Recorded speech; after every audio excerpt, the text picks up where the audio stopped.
హరి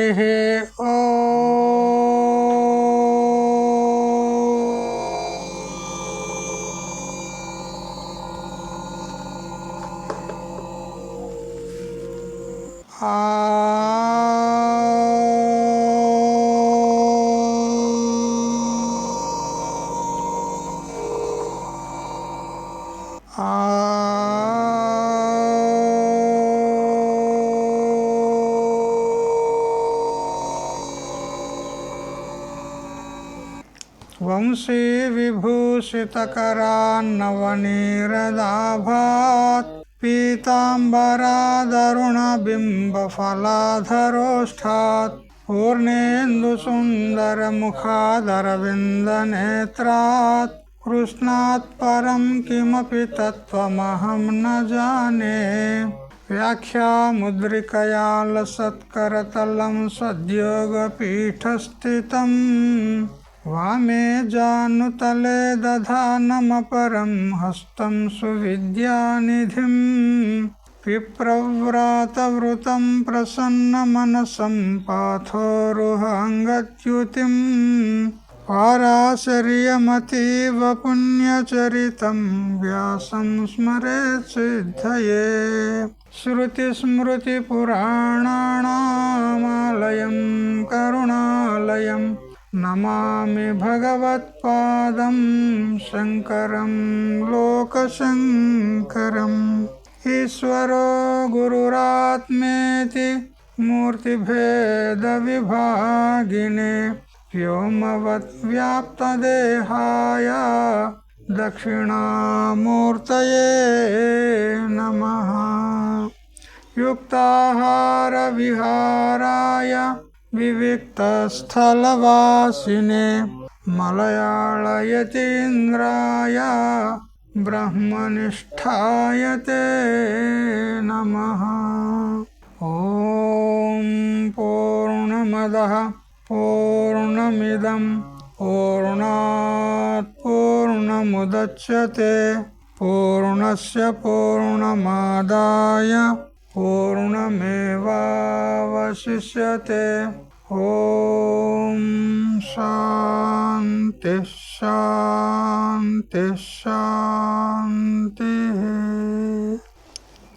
ఓం స్వాంత పరికల్పిత బ్రహ్మాండంతర్వర్తి సకల చరాచరములలో అసత్ జడ దుఃఖ మోహాత్మకమైనటువంటి సకల ప్రాణికోట్ల యొక్క ఉపాధుల కంటే విలక్షణమై సత్ చిత్ ఆనంద రూపం చేత స్వయం ప్రకాశమానమై వెలుగొందుచున్నటువంటి ప్రత్యేక భిన్న పరమాత్మకు సాష్టాంగ ప్రణమిల్లుతూ, ఆత్మీయులారా, శ్రీమద్ భగవద్గీత ప్రథమ అధ్యాయము ఉపోద్ఘాత భాష్యాన్ని మనము తెలుసుకోవడానికి ఉపక్రమించాము. నిన్నటి వరకు మనము భాష్యమునకు మంగళాచరణ రూపంలో శ్రీ జగద్గురు శంకరాచార్యుల వారు పురాణం నుండి ఉద్ధరించినటువంటి ఆ శ్లోకం యొక్క వ్యాఖ్యానాన్ని మనము తెలుసుకున్నాం. ఇప్పుడు శ్రీ ఆనందగిరుల వారు భాష్యానికి అవతారిక వేస్తున్నాడు. నను అని అంటూ, నను అంటే శంకాకారుడు చెప్తున్నాడు అని అర్థం. నైవ సాధ్య సాధన భూతం నిష్ఠాద్వయం అత్ర భగవత ప్రతిపాద్యతే. స్వామీజీ, భగవంతుడైనటువంటి శ్రీకృష్ణ పరమాత్మ ఈ భగవద్గీతలో కర్మనిష్ట మరియు జ్ఞాననిష్ట ఈ రెండు నిష్టలను భగవంతుడు ప్రతిపాదించాడు అని మీరు చెప్తున్నారు. కానీ భగవంతుడు ఈ రెండు నిష్టలను ప్రతిపాదించడం లేదు. మరి ఏమిటి? పూర్వపక్ష యొక్క అభిప్రాయం ఏమిటి అంటే, భూమి ప్రార్థితేన బ్రహ్మణ అభ్యర్థితస్య భగవతో భూమి భారాపహారార్థం వసుదేవేన దేవక్యాం ఆవిర్భూతస్య తాదర్థ్యేన మధ్యమం పృథాసుతం ప్రతిత మహిమానం ప్రేరయితుం ధర్మయోహో ఇహ అనుద్యమానత్వాత్ అన్న. దుష్టుల యొక్క దౌర్జన్యము అధికమైంది కాబట్టి ఆ దుష్టుల యొక్క పాప భారాన్ని మోయలేక భూదేవి బ్రహ్మదేవుని దగ్గరికి వెళ్ళి ప్రార్థించింది. అయ్యా, దుష్టుల యొక్క దౌర్జన్యం అధికమవుతుంది, పాపము పెచ్చిపెరిగిపోతుంది, ఆ పాపభారం నేను మోయలేకపోతున్నాను, నన్ను రక్షించండి అని బ్రహ్మదేవుని దగ్గరికి వెళితే ఆ బ్రహ్మదేవుడు విష్ణు భగవాన్ దగ్గరికి వచ్చి ప్రార్థించున్నాడు. అప్పుడు బ్రహ్మణ అభ్యర్థితస్య భగవతః, బ్రహ్మదేవుని చేత అభ్యర్థితమైనటువంటి విష్ణు భగవానుడు నారాయణుడు భూమి భారాపహారార్థం, భూమి యొక్క భారాన్ని దించుట కొరకై, భూమి యొక్క భారాన్ని అపహరించుటకై, నివృత్తి చేయుటకై ఏం చేశాడు? వసుదేవేన, వసుదేవుని ద్వారా దేవక్యాం ఆవిర్భూతస్య, దేవకీ గర్భమున ఆవిర్భూతమైనాడు. శబ్దం జాగ్రత్తగా వినాలి. జన్మించినాడు అని చెప్పడంలే ఇక్కడ. వసుదేవుని ద్వారా దేవకి నుండి ఆవిర్భూతమైనాడు అంటే ప్రకటమైనాడు. ఏ విధంగా సర్వసాధారణంగా ప్రాణికోట్లందరూ కూడా తల్లి గర్భం నుండి జన్మిస్తారో ఆ విధంగా కాదు. మరేమైనారు? ఆవిర్భూతుడైనాడు, ప్రకటమైనాడు అంతే. సర్వసాధారణంగా షట్ భావ వికారాలు చెప్పుకుంటాం మనం. అస్థి, జాయతే, వర్ధతే, విపరిణమతే, అపక్షీయతే, వినశ్యతి అని షట్ భావ వికారాలు ప్రపంచంలో ప్రతి వస్తువుకు ఉంటాయి అని చెప్పుకుంటాం. కానీ ఇదేమి అబాధిత నియమం కాదు. ఇప్పుడు శ్రీకృష్ణుడు జన్మించాడు అంటే ఆవిర్భూతుడు అయినాడు అంతే, ప్రకటమైనాడు. జన్మ అనేటువంటి వికారం అతనికి లేదు.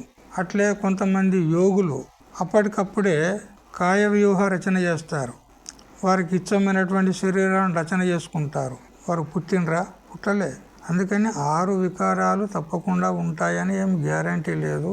కొన్ని చోట్ల కొన్నిటికి అభావం ఉంటుంది, కొన్ని వికారాలు ఉండవు కూడా. సరే, ఇక్కడ భగవంతుడు వసుదేవుని ద్వారా దేవకి గర్భమున ఆవిర్భవించాడు.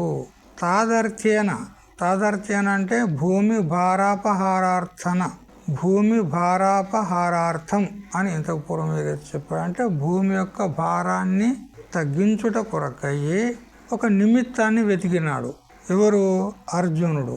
పృథాసుతం మధ్యమం, పృథ అంటే కుంతీదేవి, ఆమె యొక్క సుతుడు ఎవరు? మధ్యముడు.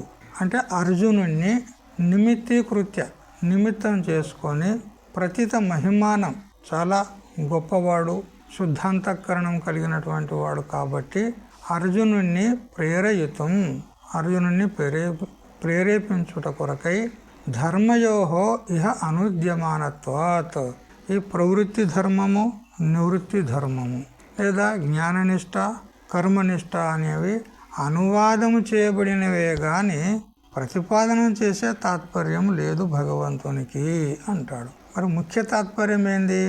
భూమి భారాన్ని దించుట కొరకై అతడు ఆవిర్భవించాడు. అది ముఖ్య తాత్పర్యం అంతే. కానీ ఇక్కడ కర్మనిష్ట, జ్ఞాననిష్ట, ప్రవృత్తి మార్గం, నివృత్తి మార్గం ఇవేమీ చెప్పే తాత్పర్యం లేదు భగవంతునికి. అతః నా అస్య శాస్త్రస్య నిష్ఠాద్వయం, అందుకని ఈ గీతాశాస్త్రానికి కర్మనిష్ట, జ్ఞాననిష్ట అనేటువంటి ఈ 2 నిష్టలు ప్రతిపాద్యములు కావు అని ఈ విధంగా శంకాకారుడు, ఒక ప్రశ్నకర్త ప్రశ్న చేసినాడు.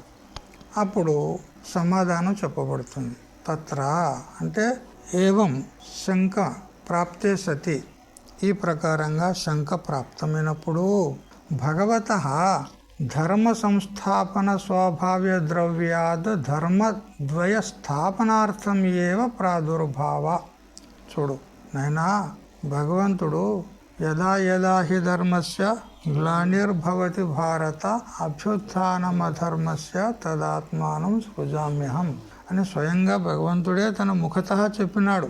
ఎప్పుడెప్పుడైతే ధర్మం నష్టమైపోతుందో, అధర్మం పెరిగిపోతుందో, మరియు శిష్టులను రక్షించుట కోసమై మరియు దుష్టులను శిక్షించుట కోసమై నేను యుగ యుగాల్లో అవతరిస్తాను అని భగవంతుడు స్వయంగా చెప్పాడు. కాబట్టి ధర్మాన్ని స్థాపించుట అనేటువంటిది ముఖ్య ఉద్దేశం చేత ఈ ధర్మద్వయ స్థాపనం కోసమే భగవంతుడు అవతరించాడు.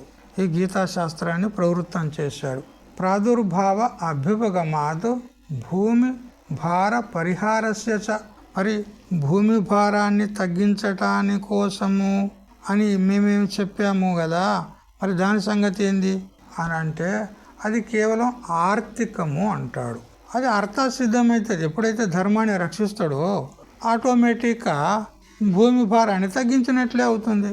అందుకని ఆర్తికత్వాత్ అర్జునం నిమిత్తీకృత్య అధికారిణం స్వధర్మ ప్రవర్తన ద్వారా జ్ఞాననిష్టాయాం అవతారయితుం గీతాశాస్త్రస్య ప్రణీతత్వాత్. అందుకని అర్జున్ని నిమిత్తంగా తీసుకొని, ఎందుకంటే అతడు అధికారి ఉన్నాడు కాబట్టి, ఎందుకంటే దేనికైనా ఒక అధికారి కావాలి. మరి జ్ఞాననిష్ట మరియు కర్మనిష్ట ఈ రెండిటికి అధికారి అర్జునుడు అని తలంచి భగవంతుడు అతని నిమిత్తంగా తీసుకొని స్వధర్మ ప్రవర్తన ద్వారా అర్జునుడు స్వధర్మం అంటే యుద్ధం అనేటువంటి ధర్మాన్ని నిర్వర్తిస్తూ అది నిష్కామంగా ఆచరిస్తూ జ్ఞాననిష్ట లోపల ప్రవేశించి అతడు జ్ఞానం ద్వారా ముక్తుడవుతాడు. అతన్ని నిమిత్తంగా చేసుకొని మనం గీతాశాస్త్రాన్ని బోధించినట్లయితే ముందు లోకం కూడా ఈ మార్గాన్ని అనుసరించి అందరూ కూడా ముక్తులవడానికి అవకాశం ఉంటుంది అని ఉద్దేశం చేత గీతాశాస్త్రాన్ని అతడు ప్రవృత్తం చేసినాడు. అందుకని ఉచితం అస్య నిష్ఠాద్వయ విషయత్వం ఇది పరిహరతి. అందుకని నిష్ఠాద్వయం అంటే కర్మనిష్ట జ్ఞాననిష్ట రెండు కూడా గీతాశాస్త్రానికి ముఖ్య ఉద్దేశములుగా ఉన్నాయి. ఈ రెండు నిష్టలను లోకంలో ప్రచలితం చేయుట కొరకయ్యి భగవంతుడు గీతాశాస్త్రాన్ని ప్రవృత్తం చేసినాడు అని అంటూ ఇక ఆచార్యులు ఆ రెండు నిష్టలను తీసుకొని ముందు ఈ ఉపోద్ఘాత భాష్యాన్ని ప్రారంభిస్తాడనమాట. స భగవాన్ ఇత్యాదిన భాష్యం ఎక్కడ ప్రారంభం అవుతుందంటే స భగవాన్ అని అంటూ ప్రారంభం అవుతుంది భాష్యం. అది మొదలుకొని ఈ పూర్వపక్షికి సమాధానం చెప్తూ ధర్మద్వయం అర్జునాయ ఉపదిదేశ ఇత్యంతేన భాష్యేన, ఈ రెండు ధర్మాలను అర్జునునికి ఉపదేశించినాడు అని పర్యంతం ఈ శంకాకారునికి సమాధానము చెప్తాడనమాట. ఇప్పుడు శంకాకారుడు మళ్ళీ అంటాడు, తత్ర నా ఇదం గీతాశాస్త్రం వ్యాఖ్యాతం ఉచితం. స్వామీజీ, ఈ గీతాశాస్త్రాన్ని వ్యాఖ్యానం చేయాల్సినటువంటి అవసరం ఏముంది? ఏం అవసరం లేదంటాడు. ఎందుకనంటే ఎవరైనా లోక కళ్యాణం కోసము బోధ చెయ్యాలంటే వారు ఆప్తులై ఉండాలి. ఆప్తులంటే యథార్థ వక్తకు ఆప్తులు అంటారు. యథార్థ వక్త అంటే మన శాస్త్రంలో వేదంలో ఈశ్వరుడు ఏ విధంగా చెప్పినాడో అదే విధంగా లోకానికి ఉపదేశం చేసేటువంటి వాడు ఆప్తుడు అనబడతాడు. యథా దృష్టం యథా శృతం యథా అనుభూతం తథా ఏవ వక్తి. ఏ విధంగా అతడు చూశాడో, ఏ విధంగా విన్నాడో, ఏ విధంగా తాను అనుభవించాడో అదే విధంగా యథాతథంగా చెప్పేటువంటి వాడు ఆప్తుడు అనబడతాడు. కానీ కొంతమంది ఎలా ఉంటారు, వాళ్ళు చూసింది ఒకటి, విన్నది ఒకటి, అనుభవించింది ఒకటి, చెప్పేది ఒకటి. వీళ్ళకేమంటారు? ప్రతారకులు అంటారు, అంటే వంచకులు అంటారు. కానీ ఈ గీతాశాస్త్రం ఏదైతే ఉందో ఇది ఆప్త ప్రణీతం కాదు, ఆప్తుని ద్వారా చెప్పబడింది కాదు గీతాశాస్త్రము. ఆప్త ప్రణీతత్వ అనిర్ధారణత్వాత్, ఆప్త ప్రణీతత్వము అనేది నిర్ధారణ కాలే. ఇది ఆప్తుని చేతనే బోధింపబడినది అనేది ఇంకా నిర్ధారణ కాలేదు. తథావిధ శాస్త్రాంతరవత్ ఇత్యాశంక్య. ఏ విధంగా వంచకులైనటువంటి మోసగాళ్ళైనటువంటి కొందరు వారు కూడా వాళ్ళ శాస్త్రాలను రాస్తారు, కానీ అవి లోకవంద్యములు కావు, లోకహితమును కోరి చెప్పినవి కావు. వంచకులు చెప్పారు కదా, అవి అనాదరణీయములు ఉంటాయి. అదేవిధంగా గీతాశాస్త్రం కూడా ఆప్త ప్రణీతము కాదు కాబట్టి, ఇది ఆప్తుని ద్వారా చెప్పబడింది అనేది ఇంకా నిర్ధారణ కాలేదు కాబట్టి ఈ గీతాశాస్త్రం కూడా అనాదరణీయమే అంటాడు. ఎందుకు చదవాలి గీత? ఈ విధంగా శంక ప్రాప్తమైనప్పుడు మంగళాచరణస్య ఉద్దేశం దర్శయన్. శంకరాచార్యుల వారు పురాణ శ్లోకాన్ని మంగళాచరణ రూపకంగా గ్రహించినాడు. ఆ మంగళాచరణం యొక్క ముఖ్య ఉద్దేశం ఏమిటి అంటే గీతా శాస్త్రానికి శుద్ధ చైతన్యము అయినటువంటి నారాయణుడు అనేటువంటి ఏ పరబ్రహ్మ చైతన్యం ఉన్నదో ఆ చైతన్యమును ప్రతిపాదించేదే ముఖ్య ఉద్దేశం ఉన్నది. అంటే జీవుడు కూడా శుద్ధ చైతన్య స్వరూపుడే, ఆ జీవుడు పరబ్రహ్మముతో అభిన్నుడే అని 4 వేదాలకు ముఖ్య తాత్పర్యం ఏదైతే ఉన్నదో జీవులు మరియు జీవ బ్రహ్మ ఐక్యం అనేటువంటి ముఖ్య ఏదైతే ఉందో అది చెప్పుతూ శంకరాచార్యుల వారు మంగళాచరణాన్ని ప్రవృత్తి చేసి మొట్టమొదలు శాస్త్ర ప్రణేతు ఆప్తత్వ నిర్ధారణత్వాత్ శాస్త్ర ప్రణేతు ఆప్తత్వ నిర్ధారణార్థం అంటాడు. శాస్త్ర ప్రణేత ఎవరు? గీతా శాస్త్రానికి ప్రణేత శ్రీకృష్ణ పరమాత్మ. ఆయనే ఆప్తుడే ఉన్నాడు అని నిర్ధారణ చేయుట కోసమయ్యి ఆ శ్రీకృష్ణ పరమాత్మ సర్వజ్ఞత్వ ఆది ప్రతిజ్ఞా పూర్వకం సర్వ జగత్ నియంతృత్వం సర్వ జగత్ జనయితృత్వం చూడు, శ్రీకృష్ణ పరమాత్మ పరమ ఆప్తుడు ఉన్నాడు, కేవల ఆప్తుడు కాదు. ఎందుకనంటే అతడు సర్వజ్ఞుడు ఉన్నాడు, సర్వశక్తిమంతుడు ఉన్నాడు, సర్వనియంత ఉన్నాడు, మరియు సర్వ జగత్తును కూడా ఉత్పన్నం చేయగలిగేటువంటి సమర్థుడు ఉన్నాడు, జగత్కర్త ఉన్నాడు. ఎవరైనా కానీ ఏదైనా ఒక కార్యాన్ని చేస్తాడు అనంటే ఆ కార్యానికి అతడు కర్త అనబడతాడు. ఉదాహరణకు ఒక ఘటమును ఉత్పన్నం చేసేటువంటి కులాలుడు ఆ ఘటమునకు కర్త అనబడతాడు. ఆ కర్త అయినటువంటి వాడు ఎలా ఉండాలి అంటే ఉపాదాన గోచర అపరోక్ష జ్ఞాన చికీర్ష కృతిమత్వం కర్తృత్వం. ఇది కర్త యొక్క లక్షణం. ఉపాదాన గోచర ఏదైనా కార్యం చేయాలంటే ఆ కార్యానికి ఉపాదాన కారణం కావాలి. మనం నిన్న చెప్పుకున్నాం, ప్రతి కార్యానికి ఉపాదాన కారణము నిమిత్త కారణము అని 2 కారణాలు ఉంటాయి. నిమిత్త కారణము కులాలుడు, దండ, చక్రము మొదలైనటువంటి ఉంటాయి ఆ ఘటానికి నిమిత్త కారణాలు. మరి ఆ ఘటానికి ఉపాదాన కారణం ఎవరు? ఆ ఘటానికి ఉపాదాన కారణము మట్టి. అయితే ఆ ఉపాదాన కారణము యొక్క అపరోక్ష జ్ఞానం ఉండాలి ఆ కర్త అయినటువంటి వానికి. అంటే కుండ మట్టితోని తయారైతుంది, ఇది సామాన్య జ్ఞానం. కానీ ఏ మట్టితోని తయారైతుంది? ఏదంటే అదే తీసుకొచ్చి చేస్తే కుండ తయారైతుందేమీ లేదు. అది చెరువులలో, కుంటలలో ఆ వరదలతోని ఆ మృదువైనటువంటి మన్ను కొట్టుకొచ్చి ఆ చెరువుల్లో, కుంటల్లో అది పేరుకుంటుంది అడుగున. ఆ చెరువులు ఎండిపోయిన తర్వాత అప్పుడు కుమ్మరివాడు ఆ మృదువైనటువంటి మట్టిని, జిగట కలిగినటువంటి మట్టిని తీసుకొచ్చి దాన్ని చక్కగా తొక్కడము అది ఇది అంత ప్రక్రియ చేస్తాడనమాట. అంటే ఎటువంటి మట్టి కావాలి, దాన్ని ఏ విధంగా చేస్తే కుండ తయారవుతుంది అనే పరిజ్ఞానము అతనికి ఉండాలి. అయితే కేవలం జ్ఞానం ఉన్నంత సరిపోదు, మరి చేయాలి అనేటువంటి ఇచ్చ కూడా ఉండాలి. చికీర్ష అంటే ఇచ్చ ఉండాలి. చేయాలని జ్ఞానం కూడా ఉన్నది, ఇచ్చ కూడా ఉన్నది, కానీ ప్రయత్నం లేదనుకో, లేస్తలేడు, చేస్తలేడు, కుండ అవుతుంది ఏమి. కానీ ప్రయత్నం కూడా ఉండాలి, కృతిమత్వం. అందుకని కర్త యొక్క లక్షణం ఏంది? ఉపాదాన గోచర అపరోక్ష జ్ఞాన అపరోక్ష జ్ఞాన చికీర్ష కృతిమత్వం కర్తృత్వం. ఇది కర్త యొక్క లక్షణం. ఇది కంఠస్థం చేసుకోవాలి ముముక్షువు. అయితే ఈ సృష్టి స్థితి లయాలకు కారణం ఎవరు? పరమాత్మ.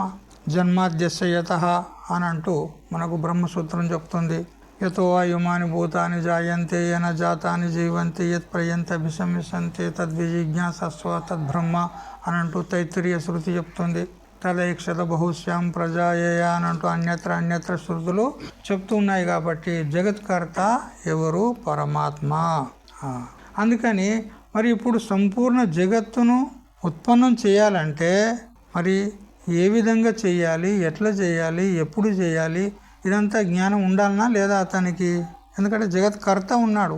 కర్తకు ఆ కార్యానికి సంబంధించిన సంపూర్ణ జ్ఞానం ఉండాలి. మరి సంపూర్ణ జ్ఞానం ఉంది అంటే అతనికి ఏమనాలి? సర్వజ్ఞుడు అనాలి. సర్వం జానాతి ఇది సర్వజ్ఞ. అందువల్ల ఈ వాసుదేవుడైనటువంటి పరమాత్మ, నారాయణుడైనటువంటి పరమాత్మ ఎవరైతే జగత్కర్త ఉన్నాడో అతడు సర్వజ్ఞుడున్నాడు అని ప్రతిజ్ఞాపూర్వకంగా సర్వ జగజ్జనయితృత్వమాహా, ఈ సంపూర్ణ జగత్తునంతటికి కూడా అతడు ఉత్పన్నం చేసినాడు అని శ్రీ జగద్గురు శంకరాచార్యుల వారు భాష్యాన్ని ప్రారంభం చేస్తున్నాడు. ఇప్పుడు చూడండి భాష్యం. స భగవాన్ అని భాష్యాన్ని ప్రారంభించాడు. సహ అంటే ఎవరు? అతడు అని అర్థం. సహ అంటే తత్శబ్దం యొక్క ప్రథమ విభక్తి ఏకవచనం, సహ తౌతే. అయితే సహ అంటే అతడు. అతడంటే ఎవరు అనంటే పరో అవ్యక్తాత్ నారాయణ అని అంటూ మనము మంగళ శ్లోకంలో ఏ నారాయణుణ్ణి తెలుసుకున్నామో అతడు, ఆ నారాయణుడు అనేటువంటి పరమాత్మ. అతడు ఎటువంటి వాడు? భగవాన్. అతడు భగవంతుడు. భగవంతుడు అంటే ఎవరికనాలి? ఐశ్వర్యస్య సమగ్రస్య వీర్యస్య యశస్శ్రియః జ్ఞాన వైరాగ్యయోశ్చైవ షణ్ణాం భగ ఇతీరణ. విష్ణు పురాణం చెప్తుంది. సమగ్ర ఐశ్వర్యం కలిగి ఉండాలి. సమగ్ర ఐశ్వర్యాలు ఏవి అంటే అణిమ, మహిమ, లఘిమ, గరిమ, ప్రాప్తి, ప్రాకామ్యము, ఈశిత్వము, వశిత్వం అనేటువంటి అష్టసిద్ధులు. ఇవి సమగ్ర ఐశ్వర్యములు. ఇవన్నీ కూడా కలిగిన వాడై ఉండాలి.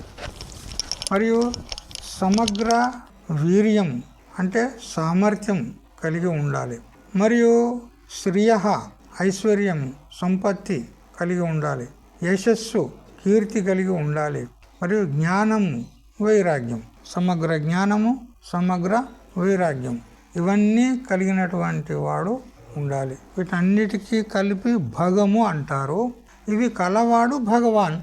ఇంతేకాకుండా మరొక శ్లోకం కూడా ఉంది భగవంతుడు అని చెప్పడానికి.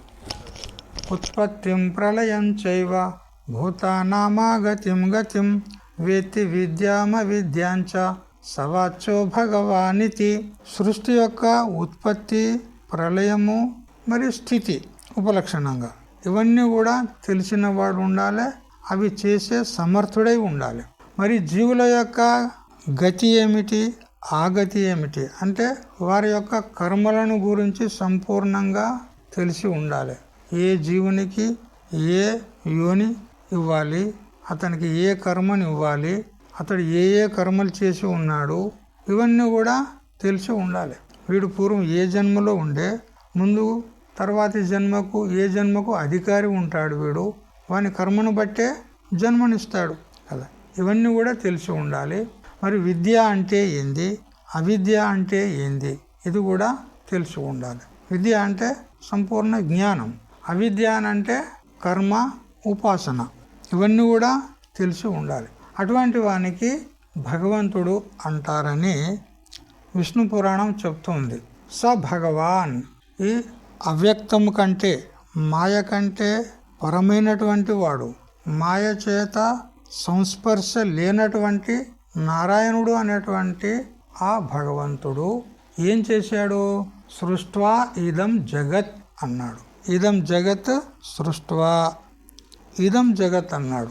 ఈ జగత్తును, ఈ ఇదం శబ్దం ఏం చెప్తుందంటే ఇదమస్తు సన్నికృష్టే, మన సమీపంలో మనకు ఎదురుగా మనకు ప్రత్యక్ష రూపం చేత పరోక్ష రూపం చేత ఉన్నటువంటి ఈ స్థూల సూక్ష్మ సంపూర్ణ ప్రపంచం. ఎందుకంటే జగత్తు మనకు సంపూర్ణంగా ప్రత్యక్షం ఉందా? మనకు ఎదురుగా మనకు తటస్థపడినటువంటి మనకు అనుభవ గోచరమైనటువంటి జగత్తు మాత్రమే ప్రత్యక్షం ఉంది. ఇంకా ఎంతో బ్రహ్మాండాలు ఉన్నాయి, అవన్నీ ప్రత్యక్షం ఉన్నాయా? స్వర్గాది లోకాలు ఉన్నాయి, ప్రత్యక్షం ఉన్నాయా? అంటే మనకు ప్రత్యక్షము పరోక్షము అయినటువంటి ఈ జగత్తు. అయితే ఆ పరమాత్మకు మాత్రం సంపూర్ణ జగత్తు అతనికి ప్రత్యక్షమే ఉంటుంది. ఎందుకనంటే అతనికి మాయా అనేటువంటి ఉపాధి ఉంది కాబట్టి, ఆ ఉపాధి స్వచ్ఛం ఉంటుంది కాబట్టి ఆ మాయావృత్తుల చేత సంపూర్ణ జగత్తును ఏకకాలంలో అతడు తెలుసుకుంటాడు. ఈ సంపూర్ణ జగత్తును సృష్టించి ఉత్పన్నం చేసి తస్య చ స్థితిం చికీర్షు. మరి జగత్తునైతే రచన చేశాడు, ఉత్పన్నం చేశాడు, మరి దాని స్థితి అది ఏ విధంగా నిలవాలి అని ఆలోచించి అతడు ఏం చేశాడంటే, ఈ జగత్తును ఉత్పన్నమైతే చేశాను, కానీ ముందు ముందు ఏ విధంగా నడవాలి, జగత్తు యొక్క స్థితి ఏ విధంగా ఉండాలి అని విచారం చేసినాడు. విచారం చేసి అప్పుడు ఏం చేశాడు, మరీచ్యాదీన్ అగ్రే సృష్ట్వా ప్రజాపతీన్ అన్నాడు. ప్రజాపతులైనటువంటి మరీచ్యాదులను, మరీచి, అత్రి, అంగీరసుడు, పులహ, పులస్త్య, క్రతు మరియు వశిష్ఠ, వీరందరినీ సృష్టించినాడు. సృష్టించి వీళ్ళంతా ప్రజాపతులు, వాళ్ళను సృష్టించి ఏం చేసినాడు, వారికి ప్రవృత్తి లక్షణం ధర్మం గ్రాహయామాస, ప్రవృత్తి రూపమైనటువంటి ధర్మాన్ని బోధించినాడు. అంటే కర్మనిష్టను బోధించినాడు. వారికి ప్రవృత్తి ధర్మం ఏది, కర్మనిష్ట. ఆ కర్మనిష్టను వారికి బోధించినాడు. ఆ కర్మనిష్ట కూడా, ఆ ప్రవృత్తి ధర్మం కూడా ఎలాంటిది అనంటే, ఏదో ధర్మం అంటే సామాన్యంగా లోకంలో ఈ శ్మశానాల్లో ఉన్నటువంటి ఆ వృక్షాలకు కూడా దండం పెట్టేది అనేది ఒక ధర్మము అనేది లోకంలో ఒక ప్రథ. చైత్యవందనాదులు అంటారు వాటికి. అంటే అట్లాంటి ధర్మం కాదండి, అది ఎక్కడ శాస్త్రంలో చెప్పలేదు. ఇది వేదోక్తం ధర్మం అని చెప్పినాడు. వేదోక్తమైనటువంటి ధర్మాన్ని చెప్పినాడు. అంటే కర్మనిష్ట, యజ్ఞయాగాది కర్మలు చేయాలి. లోకము ఉద్ధరింపబడాలంటే, లోకము స్థితి కలిగి అది కళ్యాణప్రదమై శుభప్రదమై సకల జీవులందరూ కూడా సుఖంగా ఉండాలి అని అంటే ఈ ధర్మాన్ని ఆచరించాలి అని వేదోక్తమైనటువంటి ధర్మాన్ని చెప్పినాడు. వేదం దేనికంటారు ఇది కూడా తెలిసి ఉండాలి. వేదయతి ఇది వేద, విద జ్ఞానే అనేటువంటి ధాతువు చేత ఏర్పడినటువంటి శబ్దము. మనకు తెలియజేసేది ఏదో అది వేదం. ఏం తెలియజేస్తుంది అని అంటే, నువ్వు ఉదయం పూటనే తొందరగా వేకువజామున బ్రహ్మముహూర్తంలో నువ్వు మేలుకోవాలి, ఆ తర్వాత స్నానం చేయాలి, ఆ తర్వాత జపం చేయాలి, ఇవన్నీ చెప్పేటువంటి అది కాదు. వేదం చెప్పాల్సిన అవసరం లేదు. ఇది నువ్వు భోజనం చెయ్యి, నీ వ్యవహారాలు చేసుకో అని ఇవన్నీ చెప్పాల్సిన అవసరం లేదు వేదానికి. ఎందుకు, ఇవి ప్రతిరోజు వాడు స్వయంగా చేస్తాడు, వాడు స్వతహాగా. మరి వేదం ఏం చెప్పాలి అనంటే, అలౌకికమైనటువంటి విషయాన్ని చెప్పాలి వేదం. లౌకికమైనటువంటి విషయాలను వేదం చెప్పాలా, ఈశ్వరుడు చెప్పాలనా? వేదం ఈశ్వర ప్రణీతం. మరి ఈశ్వరుడు లౌకికమైన విషయాలు చెప్తాడేమి? మరి ఏమి చెప్పింది వేదం అని అంటే, ప్రత్యక్షేనాను మిథ్యావా యస్తూపాయో న బుధ్యతే ఏనం విదంతి వేదేన తస్మాద్ వేదస్య వేదత. మనకు వస్తువుల యొక్క పరిజ్ఞానం కావాలి అనంటే ప్రత్యక్ష ప్రమాణము అనేది ఒకటి స్వీకరిస్తాం మనం. ప్రత్యక్ష ప్రమాణాలు ఏవి? మనకు పంచ జ్ఞానేంద్రియాలు, శ్రోత్ర, త్వక్, చక్షు, జిహ్వ, గ్రాణము అనేటువంటి పంచ జ్ఞానేంద్రియాల ద్వారా శబ్ద, స్పర్శ, రూప, రస, గంధ అనేటువంటి పంచ విషయాలను మనము తెలుసుకుంటున్నాం. ఇది శబ్దము అంటే, ఇది శబ్దం. ఎవరైనా శబ్దాన్ని ఉచ్చారణ చేస్తే ఆ శబ్దము, ఆ వాక్యము ఏదైతే ఉందో దాని జ్ఞానం ఏమున్నది అని మనము ఈ శ్రవణేంద్రియం ద్వారా విని తెలుసుకుంటాం. స్పర్శము, రూపము, రసము అట్లా మనము పంచ జ్ఞానేంద్రియాల ద్వారా తెలుసుకుంటాం. ఇవి ప్రత్యక్ష ప్రమాణములు అనబడతాయి. అట్లే ఒక్కోసారి అనుమానం చేయవలసి వస్తుంది. ప్రత్యక్షమైతే ఉండదు, కానీ అనుమానం చేయవలసి వస్తుంది. పర్వతో వహినిమాన్, ఆ పర్వతం నందు అగ్ని ఉంది అని అనుమానం చేస్తున్నాం. దేన్ని చూసి? ఆ పొగను చూసి. ఇప్పుడు ఆ అగ్ని మనకు ప్రత్యక్షం ఉందా? లేదు. మరి ఏం చేసాము? అనుమానం చేసాం. అట్లే ఉపమానము, గో సదృశో గవయ, గవయ పశువు అనేది అరణ్యంలో ఉంటుంది. అది ఏ విధంగా ఉంటుంది అంటే, గోవులాగా ఉంటుంది, ఆవులాగా ఉంటుంది. ఆవుకు ఏ విధంగా కొమ్ములు ఉంటాయో, తోక ఉంటుందో, కన్నులు, చెవులు అన్నీ ఏ విధంగా ఉంటాయో అట్లే ఉంటుంది. కాకపోతే ఈ గో జాతిలో మూపురము అనేది ఒకటి ఉంటుంది, వెన్ను పైన, ఈపు పైన. ఆ మూపురం దానికి ఉండదు, అంతే. ఇంతనే తేడా ఆ గవయ పశువుకు గోవు. అంటే గోవులాగానే ఉంటుంది అనే ఉపమానం. గోవును ఉపమానంగా ఇచ్చి గవయ పశువును చెప్తున్నాడు. గో సదృశో గవయ, ఇది ఉపమానం. అదేవిధంగా ఇంకా శబ్ద ప్రమాణం, శబ్ద ఉచ్చారణ చేస్తే శబ్ద జ్ఞానం అవుతుంది. పుత్రస్తే జాతః అని ఒక ఆయన వచ్చి చెప్పినాడు అనుకో, అయినా నీకు కొడుకు జన్మించాడు అని చెప్పినాడు, ఈ శబ్ద జ్ఞానం అయింది కదా. అట్లా అదేవిధంగా అర్థాపత్తి, అర్థాపత్తి అని అంటే చూడండి, అర్థస్య ఆపత్తి అంటే అర్థస్య కల్పన. ఏ విధంగా ఒక దేవదత్తుడు అనేటువంటి వ్యక్తి ఉన్నాడు, చూడ్డానికి చాలా లావుగా ఉన్నాడు, కానీ దినం పూట భోజనం చేయడు. ఎప్పుడు కూడా ఎవరు కూడా అతడు భోజనం చేయగా చూడలేదు, దినం పూట భోజనం చేయడు. మరి ఈ శరీరము అన్నం చేత ఉత్పన్నమైంది, అన్నం ఉంటేనే ఉంటుంది, అన్నం లేకపోతే మరణిస్తుంది. అన్నమయం హి సౌమ్య, ఈ శరీరము అన్నమయం ఉన్నది కదా. పితృభుక్తాన్న జాత్ వీర్యాత్ జాతో అన్యేనైవ వర్ధతే, తల్లిదండ్రులు తిన్నటువంటి అన్నం చేత పుట్టింది, అన్యేనైవ వర్ధతే, అన్నం చేతనే అది వృద్ధి అవుతుంది. అన్నం లేకపోతే సన్నమయ, అది మరణిస్తుంది కదా. మరి ఇతడు దినం పూటనైతే భోజనం చేస్తలేడు, మరి అతడు లావుగా ఎలా ఉండగలడు? అప్పుడు మనం ఏం చేస్తాం? కల్పన చేస్తాం, ఇతడు దినం పూట భోజనం చేయకున్నా రాత్రిపూట భోజనం చేసి ఉంటాడు అని రాత్రి భోజనం యొక్క కల్పన చేస్తున్నాము ఈ స్థూలత చూసి. ఇది అర్థాపత్తి ప్రమాణం అంట. అదేవిధంగా భూతలే ఘటో నాస్తి అన్నామనుకో, భూతలం నందు ఘటము లేదు, లేదు అంటే అభావము కదా. అయితే ఆ ఘటము యొక్క ఉపలబ్ధి ఆ భూతలం నందు లేదు. ఉపలబ్ధి అంటే ప్రాప్తి, ఆ ఘటం యొక్క ఉపలబ్ధి లేదా ఉపలబ్ధి అంటే జ్ఞానం. ఈ ఘటం నందు ఘటం ఉన్నది అనే జ్ఞానం మనకు లేదు. అంటే ఘటం ఉంటే జ్ఞానం అవుతుండే. ఏది ఘట భూతలే అస్తి తర్హి ఉపలబ్ధి భవతి. ఒకవేళ ఘటం భూతలం నందు ఉంటే మనకు దాని జ్ఞానం అవుతుండే, మరి జ్ఞానం అయితే లేదంటే ఘటం యొక్క అభావం ఉన్నది అని మనము తెలుసుకుంటాం. ఈ విధంగా ప్రత్యక్ష, అనుమాన, శాబ్ది, ఉపమాన, అర్థాపత్తి, అనుపలబ్ధి అనేటువంటి 6 ప్రమాణాల చేత మనము వస్తువులను తెలుసుకుంటాము. 6 ప్రమాణాల చేత మన వ్యవహారం జరుగుతుంది. అయితే ఈ ప్రమాణాల చేత ఏది తెలియబడదో మనకు ప్రత్యక్షేనాను మిథ్యావా యస్తూపాయో నలభ్యతే. చూడు, ప్రత్యక్షాది ప్రమాణాల చేత ఏ వస్తువు మనకు తెలియబడదో అటువంటి వస్తువును తెలుపుతుంది ఎవరు? వేదం.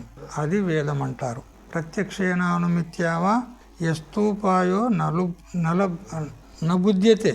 ఏనం అటువంటి అలౌకికమైనటువంటి వస్తువును తెలుపుతుంది వేదము అని ఈ విధంగా కుమారుల భట్టు గారు వారి యొక్క వార్తికాల్లో చెప్తారన్నమాట.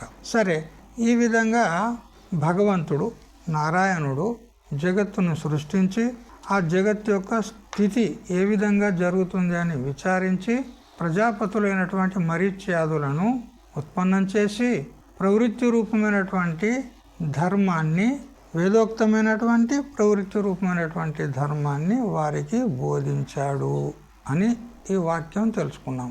ఇప్పుడు ఈ వాక్యానికి ఆనందగిరుల వారి యొక్క టీక చూడండి. స భగవాన్, సహ అంటే ఎవరు? ప్రకృతో నారాయణాఖ్య దేవ సర్వజ్ఞ సర్వేశ్వర సమస్తమపి ప్రపంచం ఉత్పాద్య వ్యవస్థిత అంటాడు. ప్రకృతం అంటే ఇప్పుడు మనము మంగళ శ్లోకంలో చెప్పుకున్నటువంటి పరోవ్యక్త నారాయణ, పరోవ్యక్తాత్ నారాయణ అని ఏదైతే మనం చెప్పుకుంటూ వచ్చామో ఆ నారాయణుడు అనేటువంటి దేవుడు, నారాయణాఖ్య అంటే నారాయణుడు అనబడు, దేవ అంటే దేవుడు.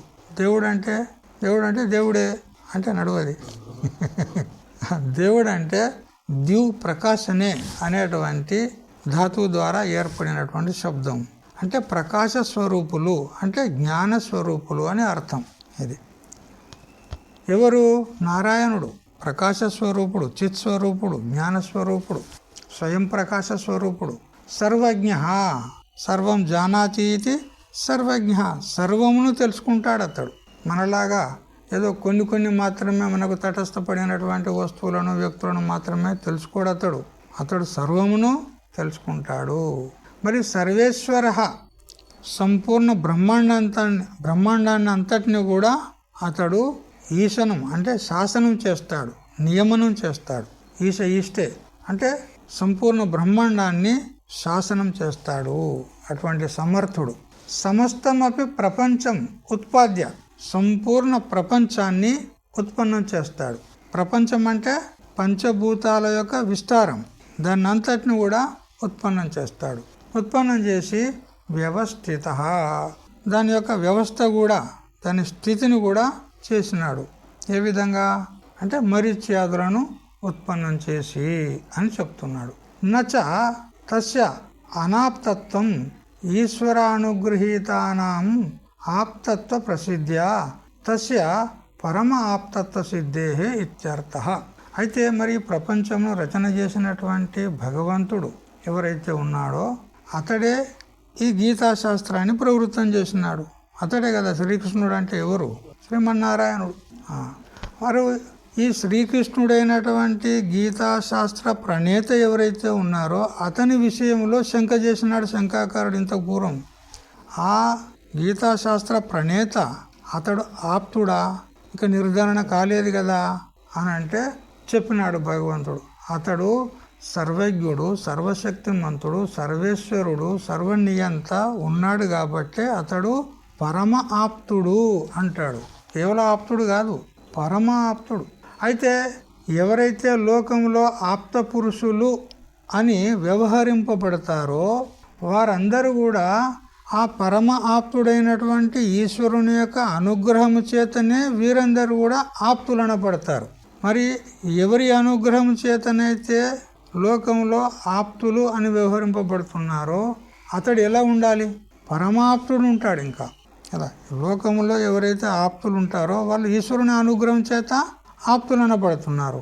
మరి ఈశ్వరుని అనుగ్రహం చేత ఆప్తులనే వ్యవహరింపబడుతున్నారంటే మరి ఎవరైతే వీరిని అనుగ్రహించారో అతడు ఎలా ఉండాలి?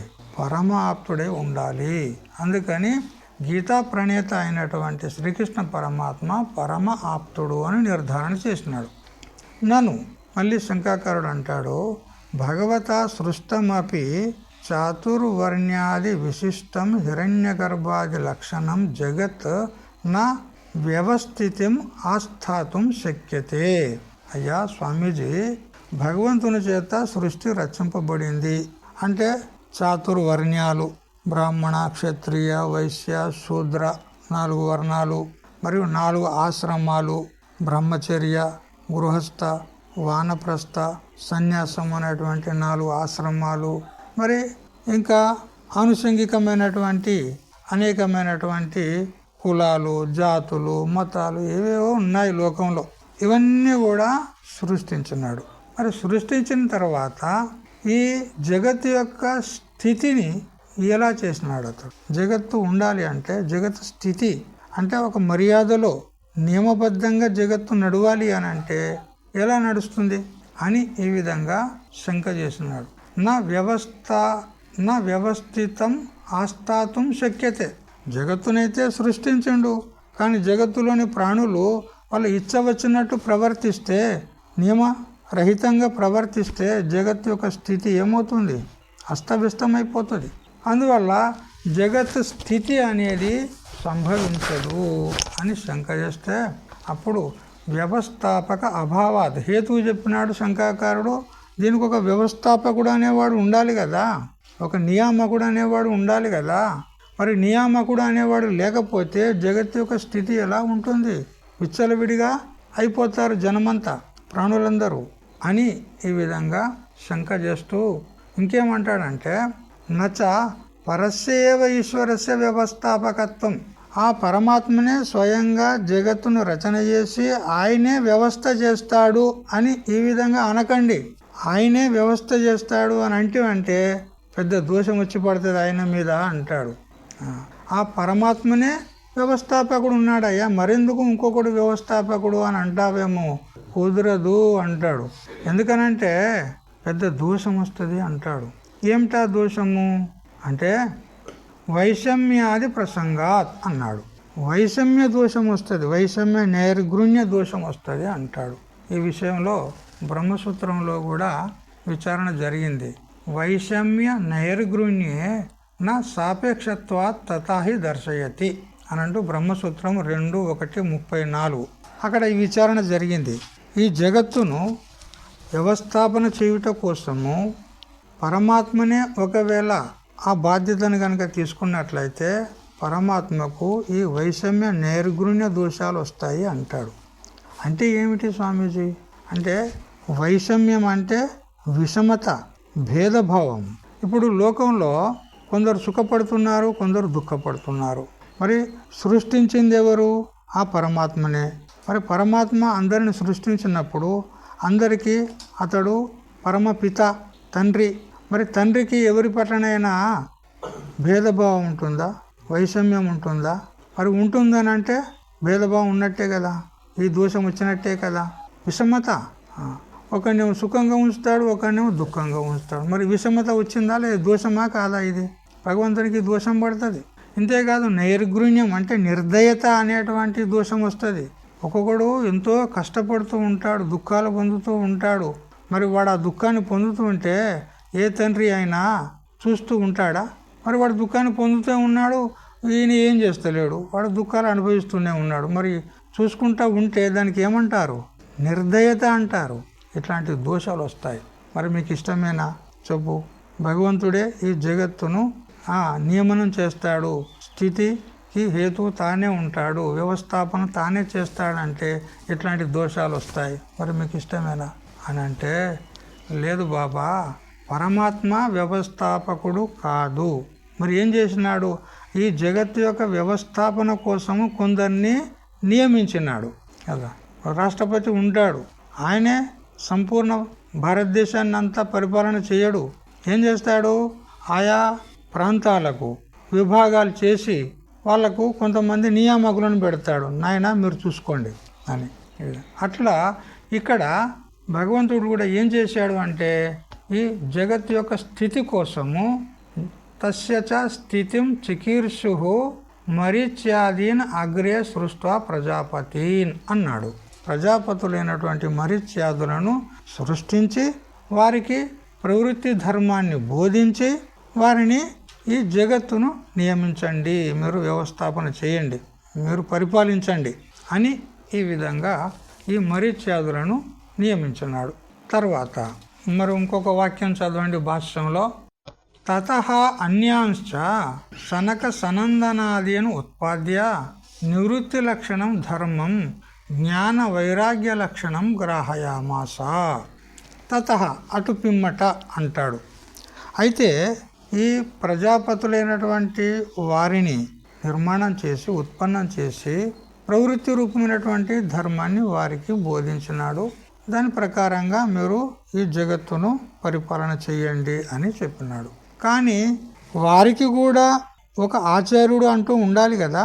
ఇప్పుడు రాజులు ఉన్నారు, క్షత్రియులు ఉన్నారు, ప్రజాపతులు ఉన్నారు. మరి వాళ్ళు శాస్త్రోక్తంగా పరిపాలన చేయాలంటే, నిర్దిష్టమైనటువంటి పరిపాలన చేయాలంటే వారికి శాస్త్రజ్ఞానం ఉండన్నా లేదా? మరి ఆ శాస్త్రాన్ని బోధించేది ఎవరు? వాళ్ళను సరి అయిన మార్గంలో నడిపించేది ఎవరు? ఒక ఆచార్యుడు అంటూ ఉండాలి. ఈ విధంగా పూర్వకాలంలో కూడా మనం రఘువంశంలో వాళ్ళ చరిత్రలో మనం వింటూ ఉంటాము. రఘు మహారాజు మొదలైనటువంటి వాళ్ళ నాటి నుండి కూడా వశిష్ఠుడు వాళ్లకు కులగురువుగా ఉండి నడిపించాడు. అంటే ఆయన యొక్క సలహా మేరకు వాళ్ళు పరిపాలన చేశారు. మరి ఆ విధంగా మార్గదర్శనం చేయడానికి ఆచార్యులు అంటూ ఉండాలి కదా అని అప్పుడు తతః అన్యాంచ మరి వేరే వారిని కూడా ఉత్పన్నం చేశారు. ఎవరు వారు? సనక, సనందన, సనాతన, సనత్, సుజాతీయ అనేటువంటి విరక్త పురుషులను సృష్టించి నివృత్తి లక్షణం ధర్మం, నివృత్తి లక్షణం అంటే నివృత్తి రూపమైనటువంటి ధర్మాన్ని ఏంటి అది?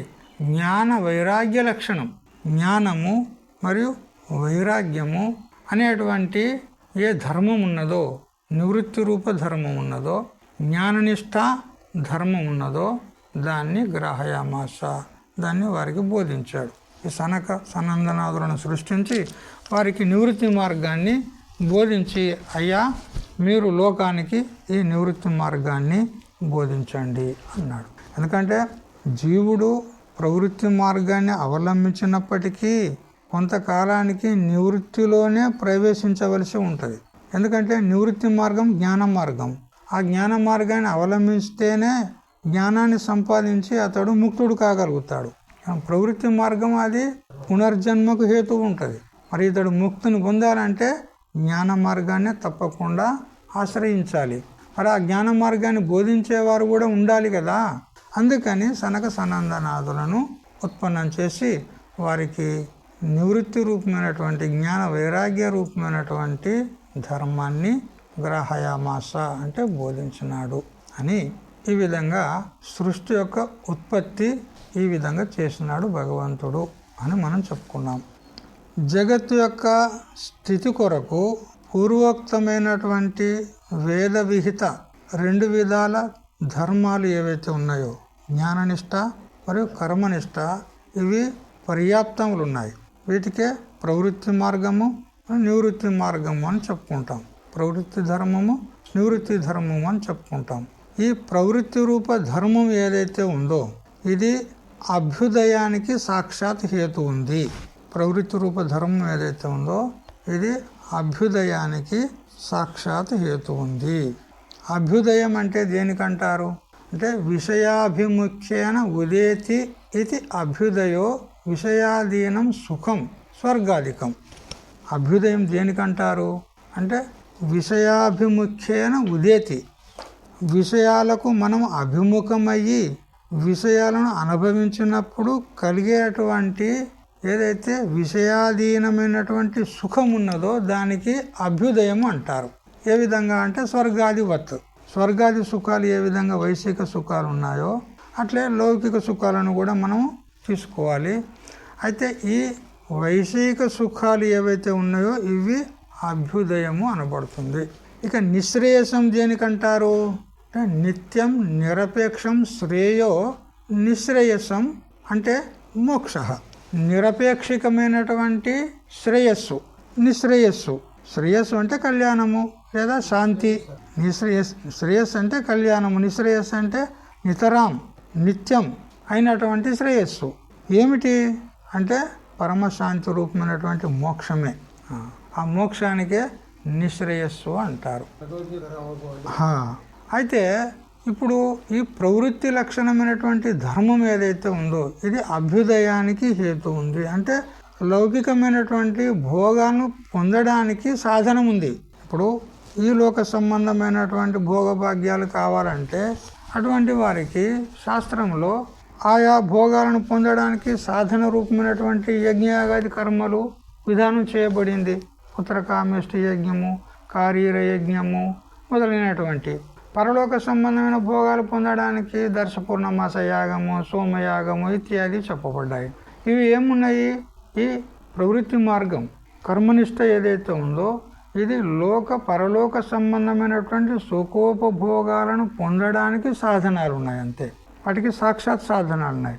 అయితే వాటిని మనం నిష్కామంగా ఆచరించినట్లయితే అవి నిశ్రేయసమునకు కూడా సాధనాలు అవుతాయి.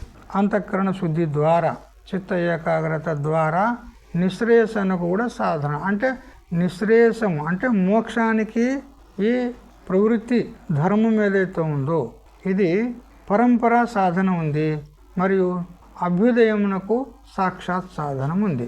అయితే మరి మోక్షానికి సాక్షాత్ సాధనం ఏది అంటే నివృత్తి మార్గం, జ్ఞాననిష్ట. అది మోక్షానికి సాక్షాత్ సాధనము ఉంది. జ్ఞానము మోక్షమునకు అంతరంగ సాధనం.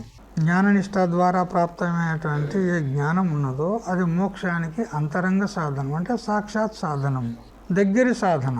ఏ విధంగా వృక్షం పైన ఒక ఫలాన్ని పడగొట్టడానికి ఒకడు ధనుసును తీసుకున్నాడు, అమ్ముల పొది తీసుకొని అందులో అమ్ములు వేసుకున్నాడు, బాణాలు పెట్టుకున్నాడు, ఆ వృక్షం దగ్గరికి వెళ్ళాడు. అమ్ముల పొది నుంచి ఒక బాణాన్ని తీసుకున్నాడు, ధనుసునందు అతడు సంధించి ఆ ఫలాన్ని గురిపెట్టినాడు. గురిపెట్టి ఆ ఫలాన్ని పడగొట్టినాడు. పడగొట్టిన తర్వాత ఇప్పుడు ఆ ఫలాన్ని పడగొట్టడానికి సాక్షాత్ సాధనం ఏమైంది? ఇప్పుడు ఇక్కడ బాణము కూడా ఫలాన్ని పడగొట్టడానికి సాధనం ఉంది. ఆ బాణం అక్కడికి వెళ్ళి ఫలాన్ని పడగొట్టాలంటే ధనుస్సు కూడా సాధనమైంది. ధనుస్సు అక్కడికి వెళ్ళలేదు. ధనుస్సు కూడా సాధనం ఉంది, బాణం కూడా సాధనం ఉంది. మరి ఇందులో ఫలాన్ని పడగొట్టడానికి సాక్షాత్ సాధన ఏది? పరంపరా సాధన, దూరం సాధన ఏది అంటే ఏదైతే బాణం ఉన్నదో దానికి తగిలినటువంటి బాణం, ఫలమునకు తగిలి పడగొట్టినటువంటి బాణం ఏదైతే ఉందో అది సాక్షాత్ సాధన ఉంది. ఇక ధనుస్సు ఏదైతే ఉందో ఇది దూరం సాధన, పరంపరా సాధన అంటారు దానికి. అదేవిధంగా ఇక్కడ ఈ ప్రవృత్తి మార్గం కర్మనిష్ట ఏదైతే ఉందో ఇది అభ్యుదయమునకు సాక్షాత్ సాధనం అయినప్పటికీ కూడా మోక్షానికి పరంపర సాధన అవుతుంది, దూరం సాధన అవుతుంది.